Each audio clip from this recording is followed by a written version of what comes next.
மகர ராசி நபர்களுக்கு இந்த வார பலன்.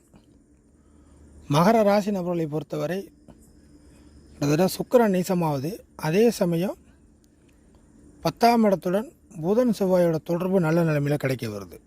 ஒரு லாப கிரகமும் பாக்கிய கிரகமும் சேர்ந்து 10ஆம் இடத்துல கர்ம இடத்துல இருக்குது. இதனால் சில விஷயங்கள் மகர ராசி நபர்களுக்கு நன்மைகள் கிடைக்க நிறைய வாய்ப்புகள் இருக்குது.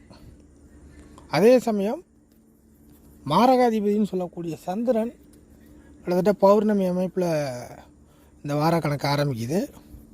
அது ராசிக்கு 3 மற்றும் 4 தான் தொடர்பில் வருது.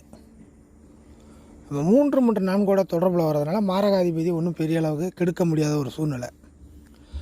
அதுக்கு பதிலாக கொடுக்கக்கூடிய நிலைமைக்கு சந்திரன் வருது. அப்போ என்ன ஆகுனாக்கா, மகர ராசி நபர்களுக்கு இந்த வாரத்தில் ஒன்று போனாலும் இன்னொன்று கை கொடுக்கறது, புரியுதுங்களா? ஒன்று இழந்தாலும் இன்னொன்று காப்பாற்றுவது அப்படிங்கிற ஒரு விஷயங்கள் நடக்கும்.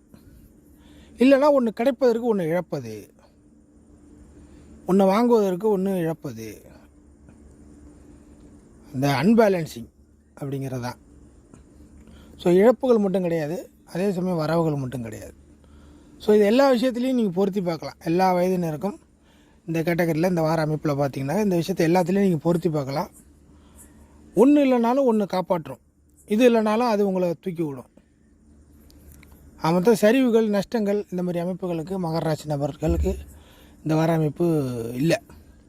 ஸோ எப்படியா இருந்தாலும் காப்பாற்றப்படுவீர்கள் அப்படிங்கிறது தான். இதுக்கு அடுத்த நிலைமைகள் தான் நீங்கள் மனிதர்களுடைய பழக்க வழக்க அமைப்புகள், ஏற்றத்தாழ்வுகள், இந்த மாதிரி விஷயங்கள்லாம் வந்து சேரும்.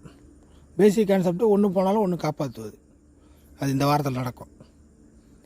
ஸோ மிக முக்கியமாக தொழில் போன்றவங்களுக்கு இந்த விஷயங்கள் நல்லா கை கொடுக்கும்.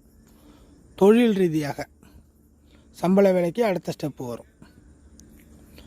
ஸோ இது எல்லா விஷயத்துலையும் பொருத்தி பாருங்கள், கரெக்டாக இருக்கும். ஒரு சில நபர்கள் ஏதாச்சும் இழந்திருந்தால் கூட அந்த இழப்புகளுக்கான ஒரு இழப்பீடு, ஏற்கனவே இழந்த விஷயத்துக்கு கூட இழப்பீடு கிடைக்கக்கூடிய ஒரு வாரமாக நீங்கள் எடுத்துக்கலாம்.